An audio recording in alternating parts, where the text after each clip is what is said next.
कोकणातील असेच नवीन व्हिडिओ पाहण्यासाठी चॅनलवरती तुम्ही नवीन असाल तर चॅनलला सबस्क्राइब करून बाजूची बेल आयकॉन प्रेस करा, जेणेकरून असेच नवीन व्हिडिओ तुमच्यापर्यंत पोहोचतील। तर नमस्कार मंडळी, महाडोत्सवाच्या दुसऱ्या दिवशी तुमचे स्वागत आहे। तर मंडळी आज आपण या व्हिडिओमधून बघणार आहोत ते म्हणजे पहिल्या देवाचं दर्शन घेऊया, देवीचं दर्शन घेऊया।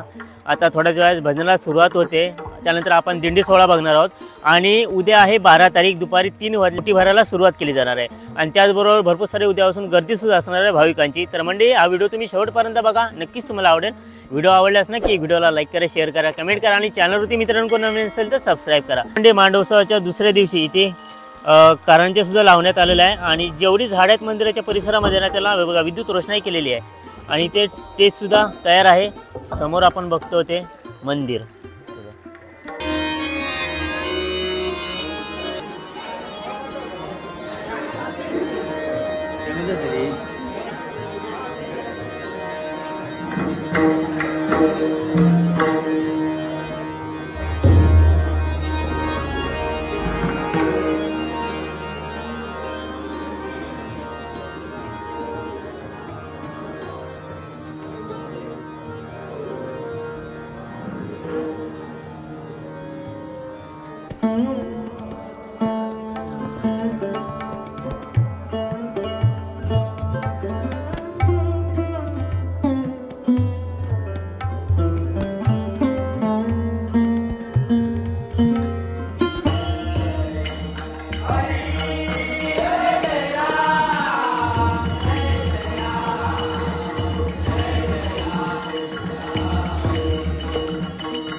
तर म्हणजे अशा प्रकारे मांडूसोचा दुसरा दिवस हा पार पडलेला आहे। श्रीदेवी वेताळ मंदिरातील आपल्याला दिंडी सोहळा भेटला, त्याचबरोबर भजनसुद्धा भेटलं। फक्त श्रीदेवी सातेरी देवीच्या मंदिरातील आपल्याला दिंडीसुद्धा नाही भेटली आणि त्याचबरोबर भजनसुद्धा आपल्याला शूट नाही करता आलं, कारण एकाच वेळी ह्या दिंड्या निघाल्यामुळे आपल्याला ते एकाच वेळी एकच आपण शूट करू शकतो। असा होता आजचा मांडूसोचा दुसरा दिवस। व्हिडिओ आवडलाच नाही की व्हिडिओला लाईक करा, शेअर करा, कमेंट करा आणि चॅनलवरती मित्रांनो कोण असेल तर सबस्क्राईब करा। भेटूया परत अशा एका नवीन व्हिडिओमध्ये, तोपर्यंत बाय बाय। कोकणातील असेच नवीन व्हिडिओ पाहण्यासाठी चॅनलवरती तुम्ही नवीन असाल तर चॅनलला सबस्क्राईब करून बाजूची बेल आयकॉन प्रेस करा, जेणेकरून असेच नवीन व्हिडिओ तुमच्यापर्यंत पोहोचतील।